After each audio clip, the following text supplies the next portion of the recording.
మోకాళ్లలో గుజ్జును పెంచి నొప్పిని తగ్గించి సర్జరీని దూరం చేసే ఫ్రీడమ్ వాక్.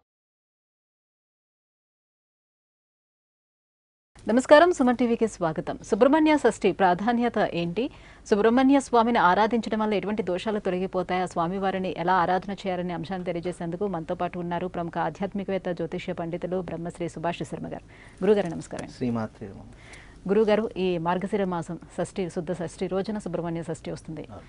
సుబ్రహ్మణ్య స్వామిని ఈ రకంగా మనం ఆరాధన చేసుకోవాలి. ఆ స్వామివారిని ఆరాధన చేయడం వల్ల ఎలాంటి దోషాలను మనం తొలగించుకునే అవకాశం ఉంటుంది? తప్పకుండా తెలియజేస్తున్నాము. ముందుగా ప్రేక్షకులందరికీ శ్రీమాత్రే నమః, శ్రీ గురుభ్యో నమః. నమో దేవ్యై మహాదేవ్యై శివాయై సతతం నమః. నమ ప్రకృత్యై భద్రాయై నిహతాం ప్రణతాస్మిత. సుబ్రహ్మణ్య షష్ఠి, దీనిని స్కంద షష్ఠి అని కూడా పిలుస్తూ ఉంటారు. అయితే ఇక్కడ షణ్ముఖుడు అనేటటువంటి పేరుతో కూడా పిలుస్తుంటారు. అంటే 6 ముఖములు కలిగినటువంటి వాడు సుబ్రహ్మణ్య స్వామి. సుబ్రహ్మణ్య స్వామిని ఒక్కసారి తలుచుకుంటే అతని శరీరం మీద ఉన్నటువంటి ఆభరణాలన్నీ కూడా సర్పముతో కూడుకున్నటువంటి ఆభరణాలు ఉంటాయి. అంటే ఈ సర్పాలకు అధిదేవత కూడా సుబ్రహ్మణ్య స్వామిని కూడా పూజిస్తూ ఉంటారు. అంటే నాగదోషం ఉన్నటువంటి వారు, ఎన్నో రకాలైనటువంటి అవాంతరాలు ఉన్నటువంటి వారు ముఖ్యంగా ఆరాధించేటటువంటి వాడు సుబ్రహ్మణ్య స్వామిని ఎక్కువగా ఆరాధిస్తూ ఉంటారు. అయితే జీవితంలో ఎప్పుడైనా ఒకటి గుర్తుపెట్టుకోండి, జీవితంలో నాగదోషం ఉంది, లేదా జీవితంలో వివాహం కావట్లేదు, జీవితంలో సంతానం కావట్లేదు, జీవితంలో అభివృద్ధి రావట్లేదు, డెవలప్మెంట్ కావట్లేదు అని అనుకుంటే గనక సుబ్రహ్మణ్య స్వామిని ఆరాధించడం ద్వారా వ్యతిరేకతలన్నీ కూడా తొలగిపోయే అవకాశము చాలా మట్టుకు మనిషి జీవితంలో ఏర్పడుతుంది. సుబ్రహ్మణ్య స్వామిని దేవతలను కొలిచే విధానాలు సనాతన ధర్మంలో చాలా విధానాలు చెప్పారు. కానీ అన్ని విధానాలు అందరూ అలవర్చుకోలేరు. కాబట్టి సులువైనటువంటి విధానము, సులువైనటువంటి మార్గము, సుబ్రహ్మణ్య స్వామిని ఆరాధించేటటువంటి మార్గాలు ఎన్నో రకాలుగా సనాతన ధర్మం మనకి ఏర్పరిచింది. అయితే దీనిని కొంతమంది వ్రతరూపకంగా ఆరాధిస్తూ ఉంటారు. దీనిని సుబ్రహ్మణ్య షష్ఠిని వ్రతరూపకంగా ఆరాధిస్తారు. ఆ రోజున స్వామివారికి అభిషేక రూపకంగా ఆరాధిస్తారు. కొంతమంది నియమపూర్వకంగా ఆ రోజున ఎవరికైతే వివాహం కాలేదో ప్రత్యేకంగా మంగళవారం రోజున సుబ్రహ్మణ్య స్వామిని ఆరాధించడం అనేటటువంటిది ఒక అనాదిగా మనం పెట్టుకున్నటువంటి ఆచారం. అయితే ఈసారి 2023లో మార్గశిర మాసంలో మనకు 18వ తారీఖు రోజు సోమవారం రోజున రావడం జరుగుతుంది. అంటే ధనుర్మాసం ప్రారంభమైనటువంటి తెల్లవారి నుండే మనకు సుబ్రహ్మణ్య షష్ఠి అనేటటువంటిది ప్రారంభమవుతుంది. అయితే ఈ సుబ్రహ్మణ్య షష్ఠి నాడు ప్రతి ఒక్కరూ కూడా అసలు ఎవరు ఆచరించాలి అనేటటువంటి ముందుగా చెప్తాను.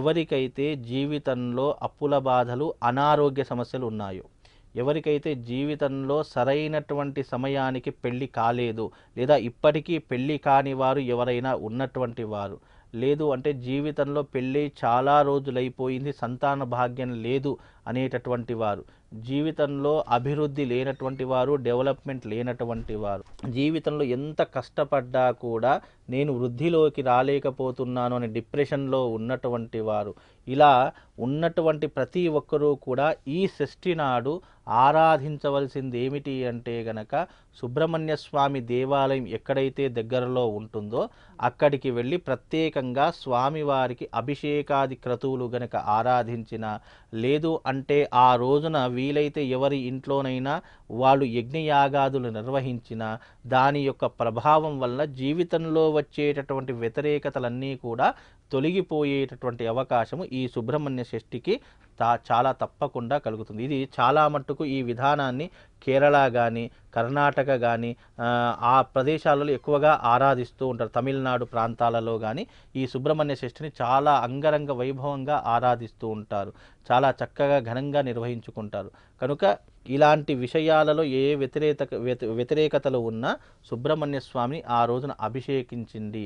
లేదు మాకు అభిషేకం చేసే టైం లేదండి, మాకు పరిస్థితి లేదండి, మేము ఇంట్లోనే కూర్చుని ఏదైనా పూజ చేసుకోవాలి అంటే గనక సుబ్రహ్మణ్య స్వామికి సంబంధించినటువంటి అష్టోత్తరములు ఉంటాయి.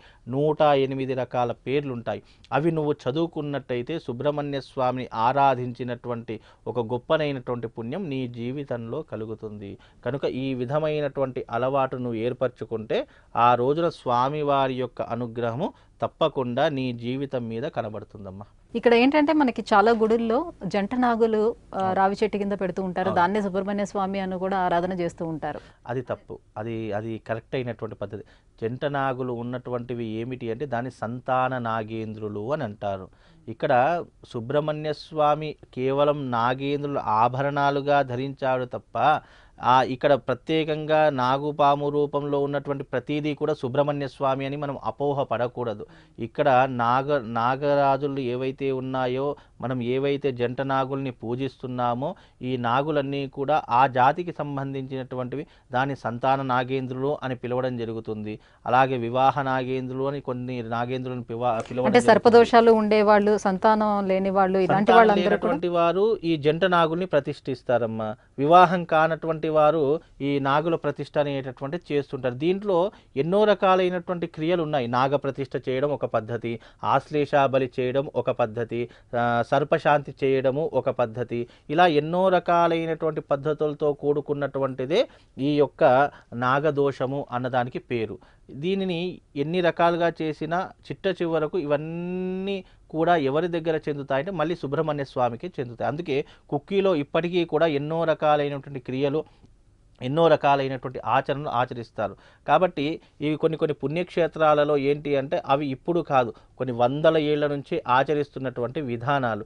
అక్కడ ఆచరించడం ద్వారా కొంతమంది 1,00,000 మంది ఆచరిస్తే అందులో దాదాపు ఒక 99,000 మందికైనా కోరికలు నెరవేరుతూ ఉన్నాయి అని విశ్వసిస్తున్నారు. కాబట్టి ఇప్పటికీ కూడా చాలామంది సుబ్రహ్మణ్య షష్ఠిని ఆరాధిస్తున్నారు. సుబ్రహ్మణ్య షష్ఠి నాడు ఎవరికైనా నాగదోషం ఉన్నా, కాలసర్ప దోషం ఉన్నా, ఎవరికైనా ఏదైనా ఇబ్బందులున్నా ఆ రోజున ఈ సుబ్రహ్మణ్య షష్ఠి రోజు కాలసర్పదోష పరిహారాలు చేయించుకోవాలి. చేయించుకుంటే తప్పకుండా ఆ రోజున ఆ దోషము తొలగిపోయి వాళ్ళ జీవితంలో వ్యతిరేకతలు అనేటటువంటివి బయటపడేటటువంటి అవకాశం చాలా మట్టుకు కనిపిస్తుందమ్మా. ఈ రకంగా చేసుకోవచ్చు. అభిషేకం చేసుకోవచ్చు, అర్చన చేసుకోవచ్చు, ఇంట్లో ఉండి అష్టోత్తరం చదువుకోవచ్చు.